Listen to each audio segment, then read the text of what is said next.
Have you ever played video games or known someone who has? You do stuff, you get experience, then you level up and you get more powers. What if charting in medicine were similar? There's different levels from novice to amateur to professional to master. A person at each level faces the same charting, but has different thoughts, beliefs, and stories that they tell themselves. It's not so hard. I don't have enough time. I have to bring all this work home. Regardless of whether you like video games, what if I told you that there was a program to take you from where you are toward being that charting master? I want you to know there is hope.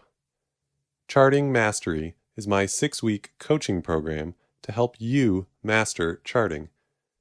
It's for physicians who want to feel confident in their charting, ditch the overwhelm, and leave work at work. The first cohort will start later this summer, 2022. So if you want to know when doors open for this or subsequent cohorts, join the waitlist today. You can find that at chartingmastery.net. And now for the rest of today's episode. Welcome to the MedEdWell podcast, empowering physicians to get work done at work and then be able to reflect and choose what is important for both their life and medical practice. I'm your host, Dr. Ryan Stejink, general pediatrician and life coach for physicians. Welcome to another episode of the MedEdWell podcast. I'm so excited you're here, and I'm excited to bring to you a guest, Dr. Elisa Chiang. And I've been talking about having guests for a long time, and I'm so excited to have another physician here to share her story and how wellness and taking your next step can look different for each of us.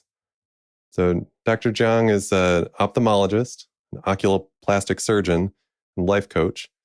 She works primarily with healthcare professionals to master their money mindset so they can build wealth and practice medicine on their own terms. Certified through the Life Coach School, Dr. Chiang now offers one-on-one coaching on overcoming burnout, achieving new goals, personal finances, and overcoming the mind blocks towards investing. Welcome to the show. Thanks so much for having me. You're welcome. Thanks for being here. Go ahead and share, if I missed anything from your bio, and share a little bit about your journey through medical training. Yeah, no, it pretty much captures it. So I did a MD, PhD medical science training program at Case Western Reserve. And that's where I really started first delving into personal finance, because Cleveland, where Case is a pretty low cost of living city. A lot of us MSTP students actually purchased homes to live in during our training period. And so that was the process that first got me kind of learning about personal finance, just actually shopping for a mortgage and understanding what, ARM was and what LIBOR was, and, all these terms that are found in finances. And that just motivated me to learn more about personal finance. And then, of course, start learning about investing as well. That's really cool. And especially being part of the MSTP program, I'm sure that the extended training helped you in figuring out, it's like, hey, I'm going to be here for long enough to make this worthwhile. And you really had a leg up in learning about that earlier. I didn't learn about some of those things until much more recently. Yeah, one of the other MSTP students, he bought a house and he was single. So he actually rented the other rooms to other medical students. And I think, I don't really know how his finances work, but my guess is that he probably lived rent-free that way. That's impressive.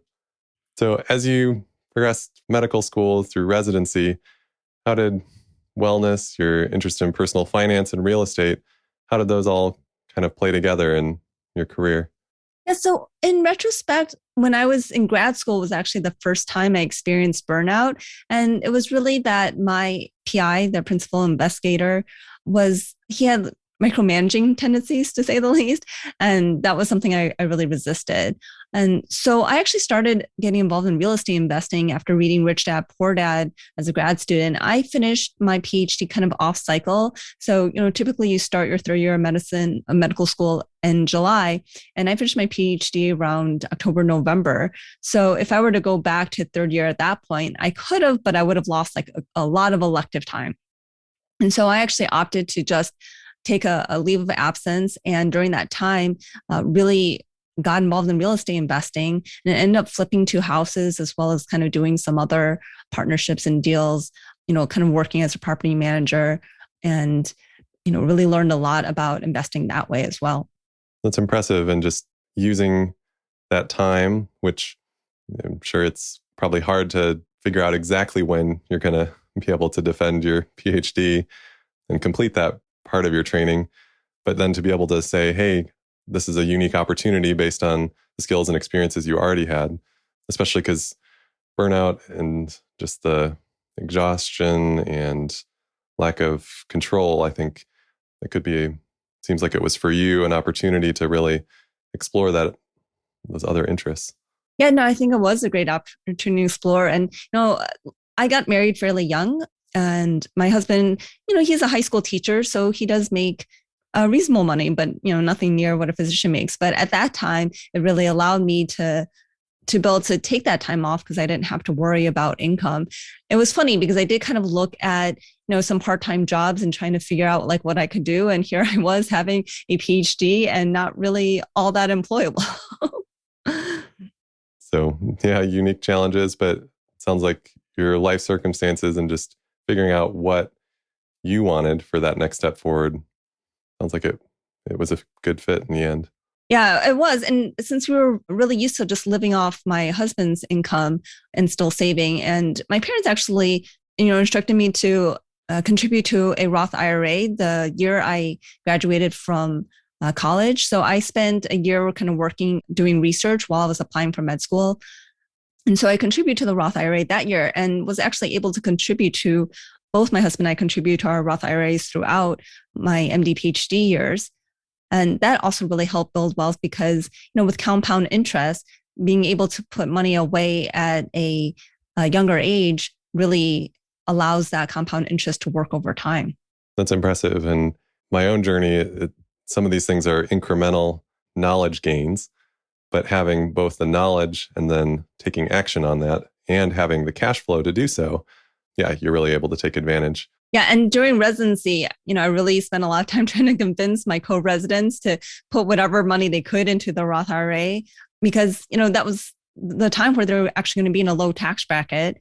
And, once you're attending, yes, you can do the backdoor Roth IRA, but it's not as advantageous as, when you're a resident and you're still in a fairly low tax bracket.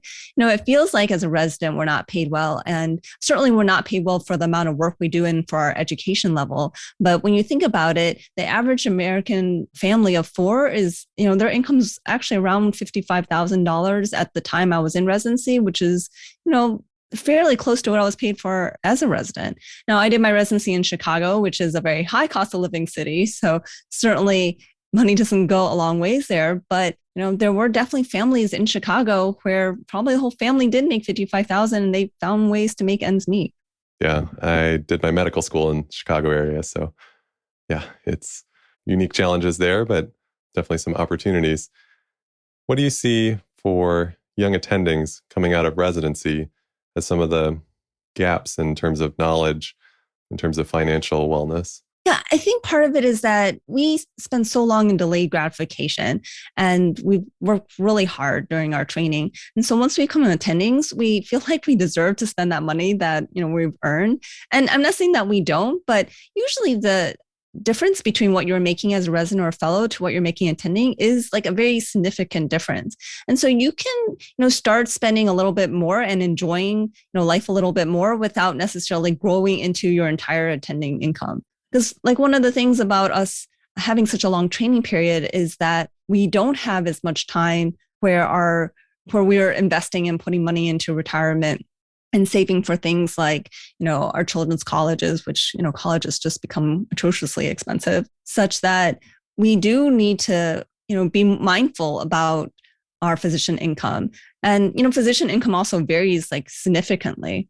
Yeah. And I've heard it said that the jump from being a resident or fellow to an attending is the largest single jump in income that you're ever going to get in terms of, sure, there's maybe moving to a high cost of living area versus a low cost or some of that geographic arbitrage where certain areas may pay more.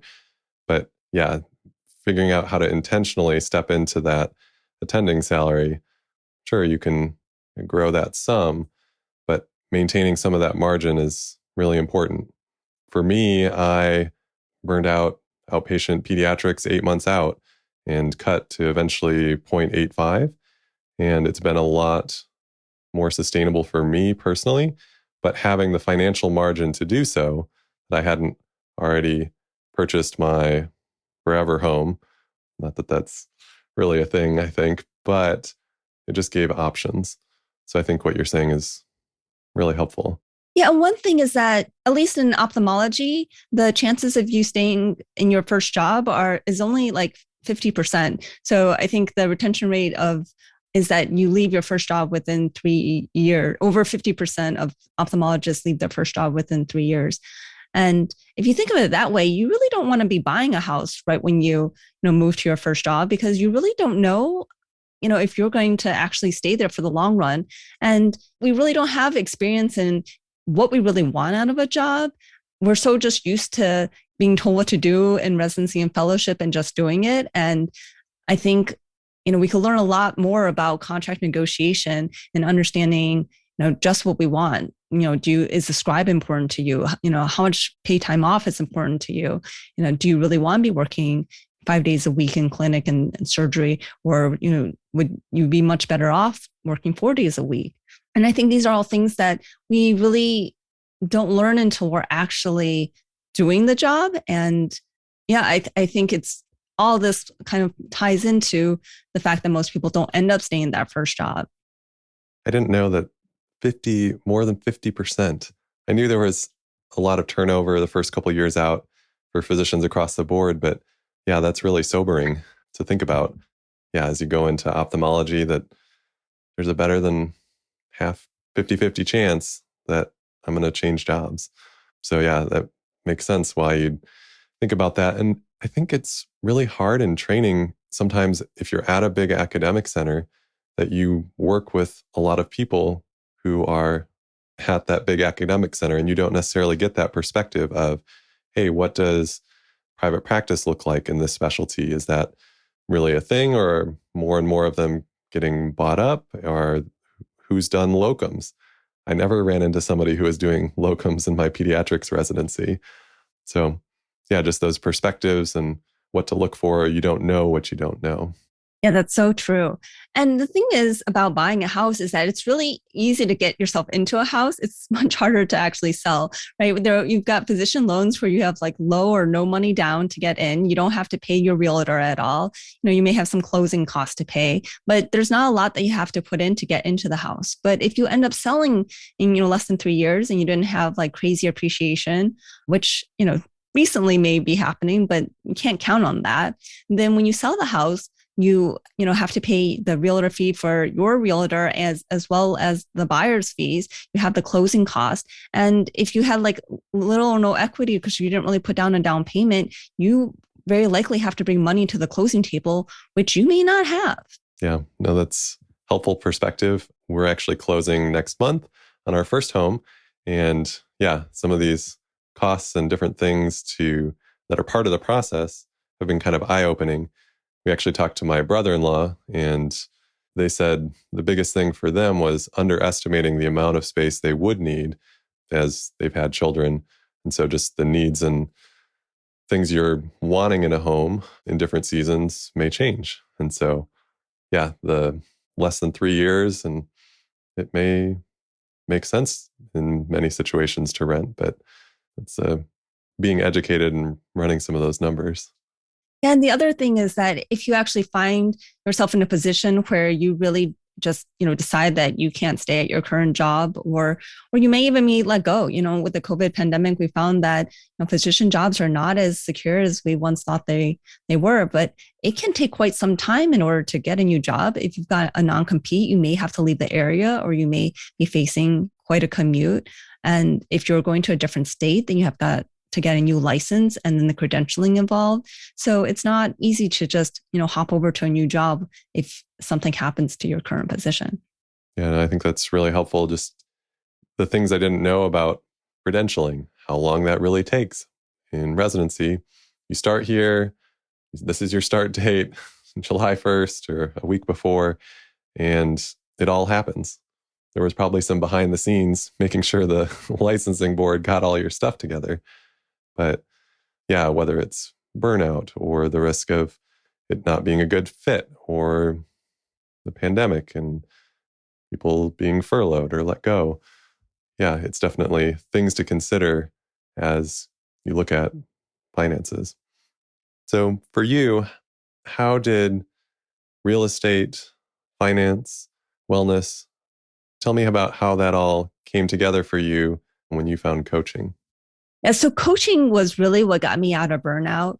So my first reaction to burnout when I was a grad student was, was trying to learn more about investing and, getting to a point where I felt like I wouldn't have to work for somebody else, and even looking at establishing a plan for financial freedom. So I kind of looked at like, okay, this is how much doctors make, how much would I need to invest, and at what lifestyle would I, try to live at so that I can still enjoy life, but when's the soonest I could be financially independent. And I mapped out that really, after 10 or 15 years of working as attending, that it should be fairly doable to get there. And I certainly was on that trajectory. But the second time I got burnout was when I was working for a big hospital system.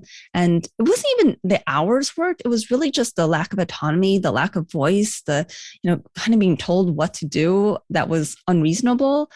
And so at that point, I kind of started thinking, okay, 10, 15, I can't do another 10, 15 years of this. Like, what's the fastest way I could get to financial independence? And so I was really looking at real estate to do that again, because, honestly, with real estate, it is possible to do it in, less than 5 years. In fact, there's one physician who basically, really dove into it and did it in 1 year. So that's what I started thinking about. But luckily at that point, I also found coaching. And the coaching really is what got me out of burnout and really made me realize that, okay, I could work for financial independence, but if I'm always just trying to get to somewhere else and not enjoying life now, then that doesn't really give true security, right? Because even if you get to like a certain number where theoretically you have enough to live on for your basic living expenses, like, if you embark a bear market right at the beginning of your financial independence journey, potentially you're not really as secure in that financial independence. And, it's hard if you stop practicing as a physician, after probably 1 year as a surgeon and 2 years as a non-surgeon, you really just can't like come back to medicine, right? Like you would have to kind of do some additional training, and it's not easy. So it is something that you really want to think about before leaving the practice of medicine. And then you also want to think about like, well, why'd you start the practice of medicine at first? Like, what was the driving factor? And can you still find a way to do that in a way that you are happy practicing? And maybe that, is not practicing full time. Maybe it's practicing part time, or maybe it's, giving up certain parts of, what you do in the job. If you're OBGYN, maybe it's just doing GYN and not the OB because you just don't want to be up at night doing deliveries. Or maybe it's going to some place where there is a, hospitalist OB who does the night deliveries. How does the ideal way to practice medicine look for you? And really trying to pursue that instead of really just focusing on trying to get to financial freedom and, leaving medicine. That's really helpful. I appreciate those insights. And I think it's really easy being in the midst of burnout to just be kind of stuck in some of those hard thoughts of, I don't have any control. And even to the point of thinking, I don't have tons of options. And to be able to see that, no, there are other options, whether it's giving up the deliveries as an OBGYN or cutting a session as a pediatrician, or yeah, it could look different. And coming back to those values and why you got into medicine in the first place. And maybe your motivation and your priorities have changed about what you like in your practice. But taking the time to slow down and do that is really hard when, as a resident, sure, I worked long hours, but I had protected time to go to lunch conference with my colleagues. And there was just a different cadence as opposed to every 15 minutes, you're coming to a new room. And yeah, so taking that time to pause and reflect on what you're thinking and what you want, I think are really helpful thoughts. Right. And even thinking that like, oh, every 15 minutes I'm in with a new patient. But, often a lot of us are driven by that, doctor-patient relationship. And so how can you still have that feeling of that doctor-patient relationship, even when you know you only have 15 minutes? Well, how long does it take to actually make a human connection? It is possible to have that even in 1 or 2 minutes. And that can make the difference between those encounters, right? If you just spend the actual 1 or 2 minutes to have a human connection instead of having it all be about, the medical treatment and diagnosis and getting to the next patient. Yeah, no, I think that changing that thought, that mindset of, okay, I can connect and I'm going to be fully present while I'm here. And maybe there are some other tools, whether it's getting your template set up or a preference list, so that you can stay efficient, but maintain why you actually wanted to be in medicine. Maybe that's to connect with patients. That's certainly something that's important for me. And yeah, it's just a matter of continuing to remind myself of that. So going from there, where do you think that people find the biggest challenges in terms of pursuing financial wellness and how that pairs with how they're dealing with burnout or just dealing with their personal self-care? So I think for a lot of people, it's actually spending the time on it because we're all busy and, there are things that are urgent and things that are important. And a lot of times we spend time on things that are urgent but not important, and they're just calling our attention. And we ignore the things that are important but not urgent. And managing your money tends to be in that important but not urgent category. So it's easy to kind of just be an ostrich and put your head in the sand and think it's going to be okay. But if you really just can spend a little time in managing your finances so that you can have a healthy financial situation, I think having that financial stability also makes it so that you're not so tied to that paycheck as well. And if you really know where you're at, then you also know if you can actually just cut back on hours. And maybe that just is what you really need to do. So I think it's important to kind of sit down and really look at, what's your income, what's your expenses, and, maybe with your expenses, like, are there ways to cut back that you wouldn't even notice? Are you spending money based on your values, or are you just kind of blindly spending money? I think internet orders and Amazon seems to be a big culprit. Like, you can spend a lot of money just, putting stuff in your Amazon cart that looks good at the time, but you don't necessarily really need or want. And later on, it's just kind of stuff that you have now. Yeah, no, I think that's really helpful to think about what intentionality looks like in your clinical practice, in your life, but also, yeah, in finances. What would you say to someone who says, yeah, finances are important, but should I be doing this myself, or should I have a financial advisor do it for me or help me with this? So, in my personal opinion, is that, as physicians, we're all smart enough to actually manage our own money, and no one cares about your money more than you do.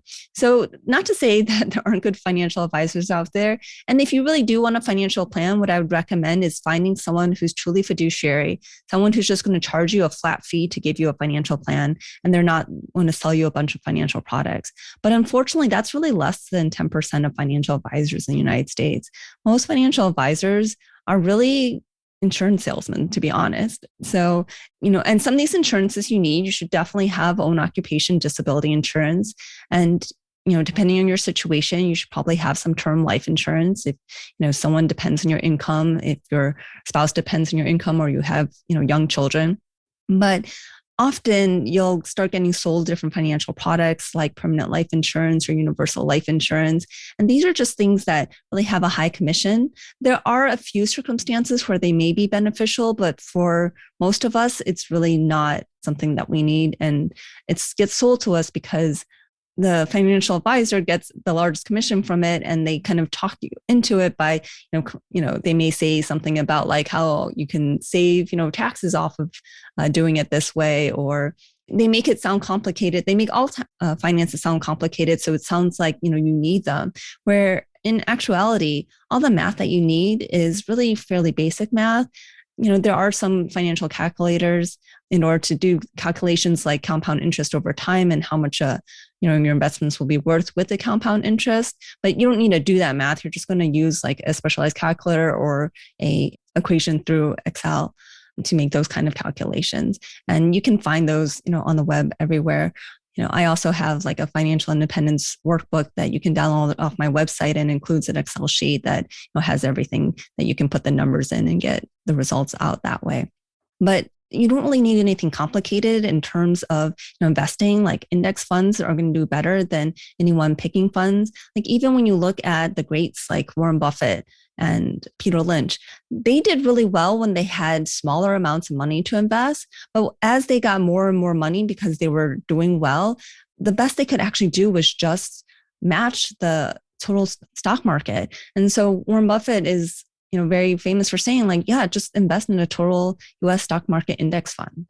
Yeah, no, that's really helpful advice. And just figuring out, okay, we've been through medical school. We've learned new things, hard things, but really it's about knowing how do you match the market and figure out your risk tolerance and what you think things will be doing in it. But it doesn't have to be super complicated. I got a good disability insurance policy, but then in following up with them, they tried to sell me permanent life insurance. And I said no, because it's like I had learned at least enough at that point to know that, okay, this is not what I'm needing. And it's not for most physicians. So, and if you need that, there are, like you said, those fiduciary, flat fee, hourly, make a plan, maybe check in every couple of years as a way to hopefully help keep educating you in the process, in addition to what you're learning yourself. So from there, what are some other ways that you think physicians, especially coming out of training, what's maybe if you boiled it down to your top tip for what they should be doing to set them on the path to growing in their financial knowledge, whether that's pursuing financial independence or just giving them more options? I think, it always begins just with investing yourself. So, invest in your own financial education. The White Coat Investor is a great resource. There's, certainly a lot of podcasts, including this one, where you can learn a lot of, information about how to just, manage your finances. Also just, notice when you're in a scarcity mindset, because, in the end, it is all about mindset. So for example, like, when the market's going down, you don't want to sell. The market is going to fluctuate. It's going to go up sometimes. It's going to go down sometimes. And when it's going down, you just think about stocks being on sale. And it's actually a good time to buy, when the stock market's down, right? Because when it keeps going up, it's just higher and higher price and you're not buying it on sale. So you got to, keep the course. And it doesn't have to be complicated. I mean, if you want to learn more and learn a lot of, what like a PE ratio is and, all these different things and picking individual stocks or, playing with options. I mean, if that's fun for you, that's something you can do, but it's certainly not necessary. If you do want to diversify into real estate, I mean, there are different ways to do that. There are ways that are more passive and more hands off. But again, investing in your education and knowledge so that you know how to get into those investments and which are the best ones to choose. But then once you choose those, then you can be hands off investing in real estate through like syndications. Or if you do really want to be hands on, then kind of know yourself and know that like that is something that you're interested in. And again, invest in your education on that. There's a lot of great books and different courses out there and also just look for a mentor or guide, someone who can really help you through all that. Thanks so much. Those are really helpful things that I'll have to go back through myself as I want to just keep learning and that growth mindset. So having that abundance, but also wanting to grow and learn. And so super helpful. If someone's wanting to learn more about what you do, connect with you, your Facebook group, or to work with you, where would they find you? Yeah, so the best place to find me is my website, growyourwealthymindset.com. Like I mentioned earlier, I do have that financial independence workbook that you can work through that comes with an Excel sheet. That's like a calculator for calculating how much you would need invested in order to retire at whatever given time. And there's different variables you can adjust for that. I'm on Facebook and Instagram, and all those links are, right off my website as well. Perfect. Well, thanks so much for coming on the show. I really appreciate it. I want to encourage my listeners to share this episode with another physician, a medical student, someone else that could really benefit from taking that next step in their personal, professional, and financial wellness. Again, thanks for all you do, and have a great day. And now for our important disclaimer. Dr. Ryan Stedjink is a practicing general pediatrician, but the MedEdWell podcast does not reflect the views, opinions, or belief of his employer nor his affiliated university. Additionally, the MedEdWell podcast is for educational and entertainment purposes only and should not be considered advice regarding financial, legal, student loan, medical, or any other specific topic. In such a case, you should seek consultation with a certified professional in that particular area. Again, thanks for joining us on the MedEdWell podcast, and have a great day.